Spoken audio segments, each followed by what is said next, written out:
"Excuse me, I don't shake hands with staff." The words landed like a slap across the marble floor of the Grand Hotel lobby. They weren't whispered or mumbled. They were spoken loudly, clearly, and with a tone that carried the arrogance of someone who believed the entire world revolved around him. The billionaire who said it didn't even flinch as he pulled his manicured hand away, adjusting his designer cufflinks as if dismissing a human being was just another part of his morning routine. The woman standing in front of him, Vanessa Coleman, froze for just a moment, not because she was embarrassed, but because she was stunned at the bluntness of his disrespect. She wasn't staff. She wasn't a personal assistant, a receptionist, or part of the hotel team. She was an invited guest, a powerhouse entrepreneur who had carved her way into this high-stakes investment meeting through grit, determination, and unshakable vision. And yet, in the billionaire's eyes, she was nothing more than someone unworthy of even the smallest courtesy, a handshake. Gasps rippled through the few people close enough to hear. A couple of executives standing nearby exchanged nervous glances, unsure if they should step in or pretend nothing happened. Others smirked, uncomfortably, the kind of smirk that says, "Well, that's awkward, but what can you do?" And then there were those who pretended not to notice at all, too afraid of upsetting the balance of power in a room where billions of dollars would soon be discussed. But Vanessa noticed everything. She noticed how quickly people looked away, how no one challenged the man's arrogance, how her presence was being reduced to background noise in a meeting she had worked her entire life to deserve. What the billionaire didn't know, what none of them knew, was that Vanessa Coleman was no stranger to being underestimated.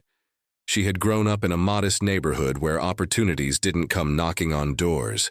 You had to break the doors down yourself. She had put herself through school, worked multiple jobs, and entered industries where faces like hers were rarely seen at the top. Every achievement had been earned the hard way, and each time someone doubted her, each time someone dismissed her, she used it as fuel. So when Harrington, one of Wall Street's loudest billionaires, pulled his hand away and said he didn't shake hands with staff, Vanessa didn't break. She didn't argue. She didn't even correct him. Instead, she smiled politely, held her head high, and walked past him toward the reserved seat at the long marble conference table. She had learned long ago that sometimes the loudest response is silence, and the sharpest revenge is success. Still, the insult hung in the air like smoke. The billionaire, Mr. Harrington, seemed satisfied with himself, as if he had reinforced his status in the pecking order. To him, respect was reserved for equals, and in his mind, Vanessa wasn't one of them. He had no idea that the woman he just belittled was about to completely upend the meeting, shift the balance of power in the room and walk away controlling billions. The irony was almost poetic. Harrington was the kind of man who thrived on intimidation. He used arrogance as a weapon, making others feel small so he could feel bigger. He believed his wealth made him untouchable, his reputation unshakable. But what he failed to recognize was that true power doesn't come from how loudly you talk or how rudely you treat people. It comes from preparation, intelligence, and vision. And Vanessa had all three. As she sat down at her place, she could feel eyes on her. Some were sympathetic, others skeptical. A few probably assumed she didn't belong there. That's the thing about being underestimated. People write your story before you've even opened your mouth. But Vanessa wasn't there to prove her worth with words. She was there to let her actions speak louder than any insult could. The clock ticked toward the start of the meeting. Billionaires shuffled papers. Assistants whispered last-minute notes, and the air buzzed with the kind of tension only massive deals could create. Vanessa sat quietly, composed, waiting for her turn. The same hand that Harrington refused to shake would soon be holding the pen that signed control of $4 billion. And when that moment came, every person in that room, especially the arrogant billionaire, would realize that the staff he looked down on wasn't just a guest at the table. She was about to own the table. In that instant, Vanessa's calm smile wasn't just about grace. It was about knowing something no one else in the room did. The real power didn't lie with Harrington or any of the men who thought they ran the show. It lay with her, and very soon they were all going to find out just how wrong they were to underestimate her. The room looked like something out of a movie. Crystal chandeliers hung from the ceiling, reflecting off the polished marble floor. The long conference table stretched endlessly, surrounded by leather chairs where some of the richest people in the world casually adjusted their watches that cost more than most houses. It wasn't just a meeting. It was a gathering of power, a closed-door event where decisions made in a single afternoon could shake markets, change industries, and shift the global economy. Every person there had a reputation. They weren't just billionaires. They were the gatekeepers of wealth, the titans whose names carried weight in every financial circle. They were used to being listened to, feared, and respected. For some of them, walking into this room wasn't about securing deals. It was about showing dominance, about proving they were still at the top of the food chain. Vanessa Coleman was the only black woman in the room, and she could feel it the moment she sat down. She wasn't intimidated, but she was aware. Eyes followed her, curious, doubtful, even dismissive. It wasn't the first time she had walked into a space where she didn't fit the expected mold, and it wouldn't be the last. For years, she had grown used to the silent test of proving she deserved to be there. The stakes today were higher than ever. The deal on the table wasn't some small partnership or a few million in investments. It was a mega merger worth over $4 billion. The companies involved were household names, and whoever managed to secure control of this deal would not only walk away wealthier, but also cement their legacy as a visionary. Vanessa's invitation to the meeting had not come easily. She had built her empire brick by brick, starting with small tech investments that grew into larger holdings in healthcare, renewable energy, and digital infrastructure. She wasn't just someone chasing quick profits. She had spent years building businesses that lasted, businesses that mattered. She had walked into this room prepared, her proposal meticulously researched, her numbers airtight. She knew she had something no one else in the room had, a strategy that wasn't just about making billions, but about transforming entire industries. Meanwhile, across the table sat the man who had insulted her in the lobby, Mr. Harrington. His reputation preceded him. Known for his ruthless deals and his arrogance, he was the kind of billionaire who prided himself on crushing competition rather than collaborating. For Harrington, business wasn't about vision or impact. It was about dominance. He believed in short-term gains, flashy exits, and making people fear him. And he had walked into the room certain that he was going to walk out as the biggest winner. Vanessa had studied men like him her entire career. They were loud, aggressive, and often underestimated the quiet ones. They thought power came from making everyone else feel small. But Vanessa knew true power was different. It came from preparation, from seeing angles others couldn't, from being willing to take risks backed by strategy instead of ego. The meeting began, and one by one the billionaires presented their pitches. Charts flashed across screens, numbers rattled off like ammunition, and each man tried to outdo the other with bolder claims. Promises of record profits, aggressive market takeovers, and billion-dollar returns filled the air. To most people, it would sound impressive, but to Vanessa, it all sounded the same. They were chasing numbers without thinking about sustainability, bragging about profits without acknowledging the cracks in their strategies. She sat quietly, listening, watching. She noticed how Harrington interrupted others to push his own ideas, how some of the executives rolled their eyes but didn't dare challenge him, how the entire tone of the meeting leaned toward ego rather than vision. She didn't rush to speak. She knew her moment was coming, and when it did, she wouldn't just add to the noise, she would cut through it. Even in that tense atmosphere, Vanessa carried herself with a calmness that made her stand out. While others shuffled papers and barked instructions at assistants, she remained composed, focused, and deliberate. That calm was intimidating in its own way. It wasn't the calm of someone unprepared. It was the calm of someone who knew she had something game-changing in her hands. Around her, the billionaires seemed to treat the meeting like a performance, a stage where each one had to flex their wealth and power. But Vanessa wasn't there to perform. She wasn't there to impress with bravado. She was there with something far more valuable. A plan no one in that room had the foresight to create. And when it was finally her turn, she, was going to turn their world upside down. The irony wasn't lost on her. The same man who had refused to shake her hand now sat only a few seats away, laughing loudly, trying to dominate the room, confident that his money and status would guarantee victory. Harrington didn't realize it yet, but he was about to learn a lesson that would haunt him for the rest of his career. Never underestimate the quiet ones, and never, ever mistake composure for weakness. Vanessa sat patiently, waiting as the billionaires talked themselves in circles. She had been underestimated her entire life, and she knew what was coming. Soon the moment would be hers. And when it was, there would be no going back, for her, for Harrington, or for anyone else in that room. When Vanessa's name was finally called, the energy in the room shifted. Up until that point, the meeting had been dominated by the same voices, men who had spoken over one another, flashing slides of soaring profits and exaggerated projections. Their pitches were polished, but predictable. Everyone expected Vanessa's turn to be just another presentation, maybe shorter, maybe less impressive. After all, in their minds, she didn't fit the image of a Wall Street titan. But Vanessa didn't rise from her chair with the same hurried, nervous energy that others had. She stood slowly, deliberately, as if she had all the time in the world. She carried no stack of papers, no mess of documents spilling out of a briefcase. Instead, she carried herself with confidence, her posture commanding respect before she even spoke a word.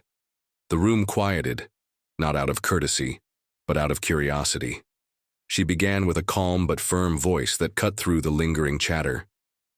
"Ladies and gentlemen," she said, her tone steady, "we are all here to discuss numbers, but let me remind you, numbers are not the whole story." Some of the billionaires shifted in their seats, unimpressed. They had heard countless speeches, start with grand declarations, but Vanessa didn't falter. She took a step closer to the massive screen behind her and clicked the remote in her hand. Instead of a typical slide filled with numbers, graphs, and charts, an image appeared, an aerial view of a bustling city filled with businesses, factories, and homes. "This," she continued, "isn't just about revenue. This is about legacy, about what we build today that will outlast us tomorrow." The room grew quieter. She wasn't talking like an investor trying to make a quick return. She was talking like a visionary. And that caught their attention. Vanessa laid out her plan, not with arrogance but with precision. She explained how the merger could go beyond profits, creating a sustainable model that tapped into renewable energy, digital infrastructure, and healthcare innovations. She spoke about creating opportunities for communities often left behind, about building a company that wasn't just big but respected. Her pitch wasn't emotional fluff. It was backed by meticulous research. Every projection she revealed had been tested and verified. She showed market growth patterns, detailed breakdowns of global opportunities, and a timeline that proved her strategy wasn't a gamble. It was a calculated path to success. Unlike the others who promised aggressive profits, Vanessa demonstrated how her plan could deliver both stability and expansion. But just when some of the billionaires thought they had her figured out, just another polished speaker, Vanessa dropped the bombshell. With a click, the next slide revealed a bold number in bright, undeniable font. $4,000, murmurs spread through the room. Billionaires who had been half listening now leaned forward. She explained calmly that she had already secured $4 billion in private international funding. Not hypothetical money, not future investors. Real commitments, already signed. These were not just investors backing her financially, but global partners who trusted her vision and had already agreed to join forces. The silence that followed was deafening. For the first time all day, the room wasn't buzzing with overlapping voices. It was frozen, stunned. Harrington, the same man who had refused to shake her hand, shifted uncomfortably in his chair. His face tightened, his jaw clenched. He had come into the meeting expecting to dominate, to silence anyone who threatened his control. But he hadn't prepared for this, for Vanessa to not only match his wealth, but to surpass his entire pitch with a single revelation. Vanessa didn't stop there. She explained that with her secured funding, she wasn't asking for permission or begging for inclusion. She was offering an opportunity. "This isn't just my plan," she said firmly. "It's a chance for all of us in this room to be part of something bigger, something that doesn't just exist for profit, but for impact." By the time she finished, there was no need for applause. The silence was more powerful than any cheer could have been. Every person in the room knew what had just happened. Vanessa had shifted the balance of power. She wasn't the outsider anymore. She wasn't the underdog. She was the one with the leverage, the one holding the keys to the deal everyone wanted. As she sat down, calm as ever. The energy in the room was unrecognizable from when she had first walked in. The billionaires who had dismissed her now looked at her with a mix of respect and envy. And Harrington, the man who had called her staff, could barely look her way. In that moment, it wasn't just about money. It was about something far greater. Vanessa had proven that vision, preparation, and confidence could dismantle arrogance in a single stroke. And the people who had underestimated her were left with only one question. How could they align themselves with her before they were left behind completely? The shift in power was almost visible. Just moments before, the room had been filled with billionaires who leaned back in their chairs, smug and confident, certain they were the only voices that mattered. But after Vanessa's presentation, the entire atmosphere changed. Those same billionaires now leaned forward, pens poised, eager eyes fixed on her. They weren't waiting for Harrington anymore. They weren't impressed by the usual bragging. They wanted to hear more from the woman who had just flipped the game on its head. Vanessa, however, didn't need to bask in the attention. She sat calmly, her expression steady, her body language controlled.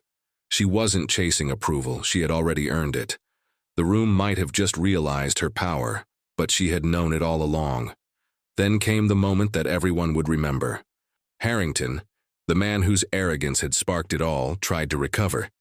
He leaned forward, forcing a laugh that sounded more strained than confident.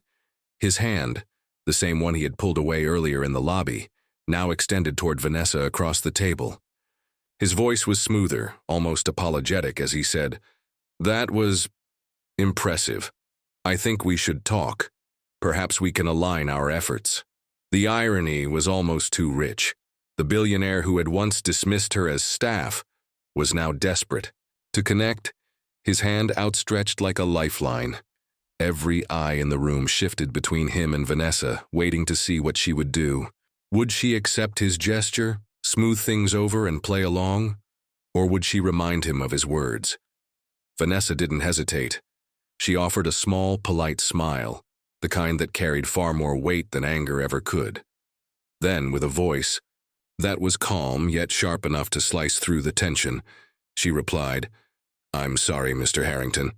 I don't shake hands with disrespect." The words hit harder than any shout could have.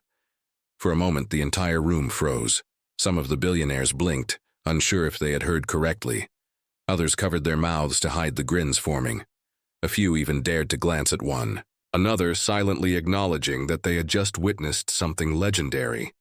Harrington's face flushed red. His confident mask cracked, revealing the embarrassment beneath. He had built his career on dominance, on making others feel small. But now, in front of the very people he sought to impress, he was the one diminished. The same line he had used, so casually in the lobby, had been turned back on him, and this time the sting was public. Vanessa didn't linger on the moment. She didn't need to. She simply turned her attention back to the rest of the table, engaging with the other investors who were now tripping over themselves to show interest in her proposal. One by one, they began to voice support, offering partnerships, asking thoughtful questions, and aligning themselves with her vision. The balance of power had shifted entirely. Harrington, who once believed he was the inevitable leader of the deal, now sat quietly, his influence fading with every passing second. It was no longer his meeting. It was Vanessa's. What made the scene even more powerful was how effortlessly she handled it. She hadn't raised her voice. She hadn't tried to humiliate him. She had simply spoken the truth, letting her dignity and composure speak louder than any insult. That was her strength. She didn't need to play by the same rules of arrogance. She had her own rules, and they carried more weight than Harrington's bluster ever could. By the end of the meeting, it was clear where the deal was heading. Vanessa's $4 billion plan wasn't just a pitch. It was the foundation of the entire merger. Her name carried the weight in the room. Investors who had barely acknowledged her earlier were now competing to show their support. She wasn't a guest at the table anymore. She was the table. As the meeting wrapped up, Vanessa gathered her notes with the same calmness she had walked in with. There was no gloating, no need to rub her victory in Harrington's face.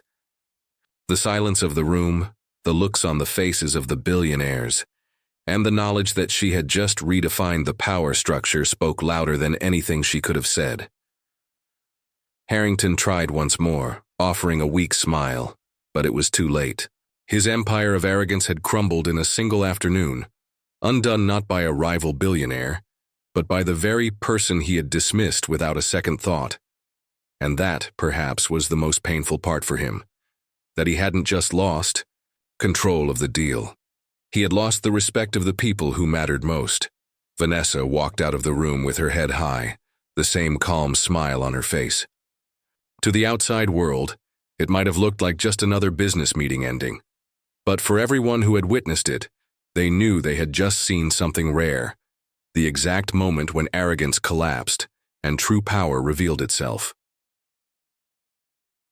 When the story left that boardroom, it didn't just travel, it exploded. Within hours, whispers of what had happened spread across the financial world. By the next day, news outlets were already running with it. Headlines screamed across websites and newspapers. Black woman outsmarts billionaire, secures 4B deal, and the investor who refused a handshake just got schooled. People couldn't get enough of the story. It wasn't just about money. It wasn't even just about business.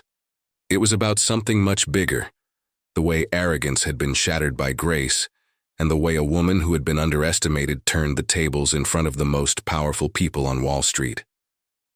Vanessa Coleman suddenly became more than just a successful entrepreneur. She became a symbol. To young women working late nights in offices where no one noticed them, to black professionals trying to push past barriers in industries that had shut them out, to anyone who had ever been underestimated. Her story was proof that dignity and preparation could outshine arrogance and privilege. Social media lit up with praise. Clips of her quote, "I don't shake hands with disrespect," circulated everywhere, becoming a mantra for people tired of being looked down upon. Meanwhile, Harrington, the billionaire who had sparked the whole incident, found himself under a microscope. For years, his arrogance had been tolerated, even admired by some. But now, the world saw him differently. Investors began to distance themselves. Articles exposed his history of belittling staff, undercutting partners, and prioritizing ego over results. The handshake snub became the symbol of his downfall. For the first time in his career, his power looked fragile. Vanessa, on the other hand, was just getting started. With her $4 billion secured, she moved forward with the deal, carefully choosing who would sit at the table with her. She didn't let the noise distract her. She focused on building the future she had envisioned. And that future wasn't just about profits. It was about creating opportunities.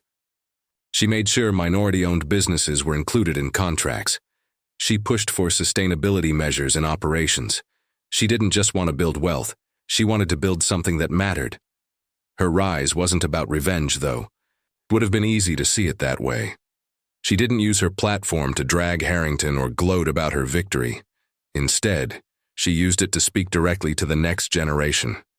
In interviews, she reminded people that success wasn't about where you started, but how determined you were to keep moving forward. She encouraged young entrepreneurs to prepare relentlessly, to know their worth, and to never let someone else's ignorance define them. And the world listened. Business schools started teaching case studies on her deal. Mentorship programs sprang, inspired by her journey. For many, Vanessa wasn't just a businesswoman anymore. She was a role model, a leader who proved that respect is not something given by titles or wealth, but earned through vision and integrity. The beauty of her victory was that it reached far beyond Wall Street. It became a cultural moment, a reminder that true power doesn't always look like the loudest person in the room. Sometimes it looks like the quiet confidence of someone who knows they belong, even when no one else believes it. Sometimes it looks like a woman who can smile in the face of arrogance and still walk away with the biggest win of the day. Harrington would go on to recover financially, but his reputation never fully healed. People remembered. They remembered the line he had used so casually, and they remembered how it had come back to haunt him. Every deal he entered after that carried whispers of the story. In some ways, that single moment had redefined him more than all his years of business ever could. Vanessa, though, didn't need to think about him anymore. She had bigger things ahead, and while the $4 billion was monumental, the real victory wasn't in the money. It was in the message. The message that you don't need arrogance to command respect. The message that grace under pressure can dismantle prejudice. The message that no matter who you are or where you come from, you can walk into a room full of people who doubt you and walk out owning the room. Her story became legend, the kind passed down not just in boardrooms, but in classrooms, coffee shops, and dinner tables. Because at the end of the day, it wasn't just about a billionaire refusing to shake a hand. It was about a woman proving that her worth was never tied to his respect. And in doing so, she reminded the world of a truth too often forgotten. Sometimes, the quietest person in the room is the one carrying the loudest power.